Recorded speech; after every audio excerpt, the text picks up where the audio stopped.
आइए आज हम रुद्र संहिता षष्ठी खंड के अध्याय 6वें में प्रवेश करते हैं और जिसमें वर्णन है महाप्रलय काल में केवल सद्ब्रह्म की सत्ता का प्रतिपादन, उस निर्गुण निराकार ब्रह्म से ईश्वर मूर्ति अर्थात सदाशिव का प्राकट्य, सदाशिव द्वारा स्वरूपभूत शक्ति अर्थात अंबिका का प्रकटीकरण, उन दोनों के द्वारा उत्तम क्षेत्र अर्थात काशी या आनंदवन का प्रादुर्भाव, शिव के वामान से परम पुरुष अर्थात विष्णु का आविर्भाव तथा उनके सकाश से प्राकृतिक तत्वों की क्रमशः उत्पत्ति का वर्णन। ब्रह्मा जी बोले,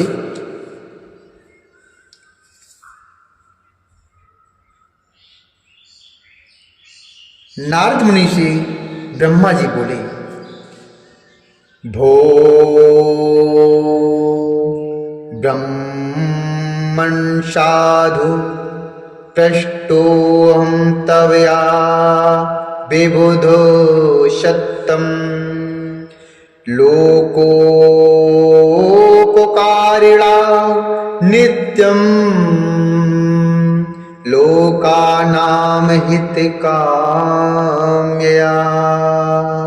लोकानां हितकाम्यया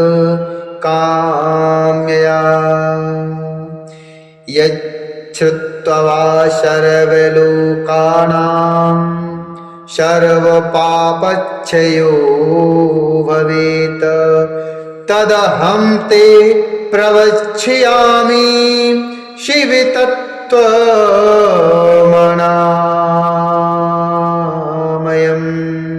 शिवतत्त्वमनामय।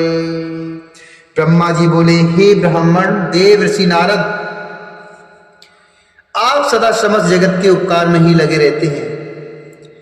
आपने लोगों के हित की कामना से यह बहुत उत्तम बात पूछी है, जिसके सुनने से संपूर्ण लोगों के समस्त पापों का क्षय हो जाता है। उस अनामय शिव तत्व का मैं आपसे वर्णन करता हूं। शिव तत्व का स्वरूप बड़ा ही उत्कृष्ट और अद्भुत है, जिसे यथार्थ रूप से न मैं जान पाया हूं, न विष्णु ही जान पाए और न अन्य कोई दूसरा ही जान पाया। जिस समय यह प्रलय काल हुआ था, जिस समय यह प्रलय काल हुआ, उस समय समस्त चराचर जगत नष्ट हो गया। सर्वत्र केवल अंधकार ही अंधकार था। न सूर्य ही दिखाई देते थे और अनन्या और अन्याय ग्रहों तथा नक्षत्रों का भी कोई पता नहीं था। न चंद्र था, न दिन होता था, न रात ही थी। अग्नि, पृथ्वी, वायु और जल की भी सत्ता नहीं थी। उस समय प्रधान तत्व अव्याकृति प्रकृति से रहित शून्य आकाश मात्र शेष था। दूसरे किसी तेज की उपलब्धि नहीं होती थी। अदृष्टि आग का भी अस्तित्व नहीं था। अदृष्ट आग का भी अस्तित्व नहीं था। शब्द और स्पर्श भी साथ छोड़ चुके थे। गंध और रूप की भी अभिव्यक्ति नहीं होती थी। रस का भी अभाव हो गया था और दिशाओं का भी भान नहीं होता था। इस प्रकार सब ओर निरंतर सूचिवेद घोर अंधकार फैला हुआ था। उस समय तत्सद ब्रह्म इस श्रुति में जो शब्द सुना जाता है, एकमात्र वही शेष था। जब यह इतीदृशं यदा नासीधत्तत्सदसदात्मकम् योगिनो अन्तर्हिताकाशे यत्पश्यन्ति निरन्तरम्। जब यह वह ऐसा जो इत्यादि रूप से निर्दिष्ट होने वाला भावात्मक जगत नहीं था, उस समय एकमात्र वह सत्य ही शेष था, जिसे योगी जन अपने हृदयाकाश के भीतर निरंतर देखते हैं। वह सतत्व मन का विषय नहीं है। वाणी की भी वहां तक कभी पहुंच नहीं होती। वह नाम तथा रूप रंग से भी शून्य है। वह न स्थूल है न कृश है, न ह्रस्व है न दीर्घ है, न लघु है और न ही गुरु है। उसमें न कभी वृद्धि होती है और न कभी ह्रास ही होता है।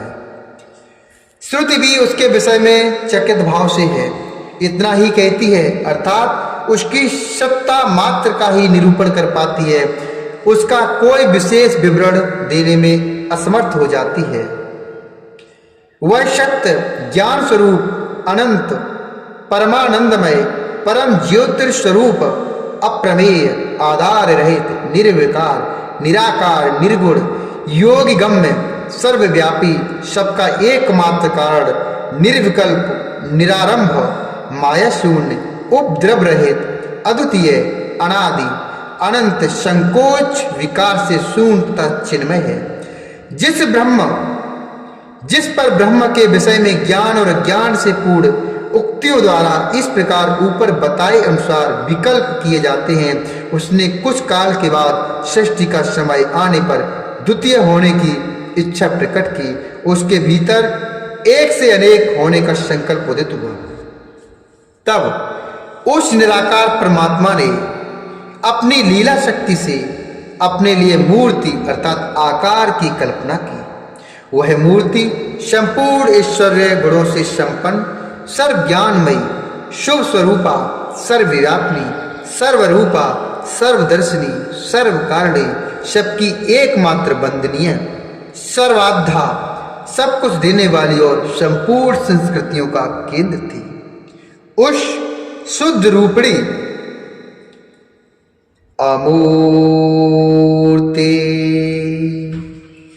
उस शुद्ध रूपणी ईश्वर मूर्ति की कल्पना करके वह अद्वितीय अनादि अनंत सर्वप्रकाशक चिन्मय सर्वव्यापी और अविनाशी परब्रह्म अंतर्हित हो गया।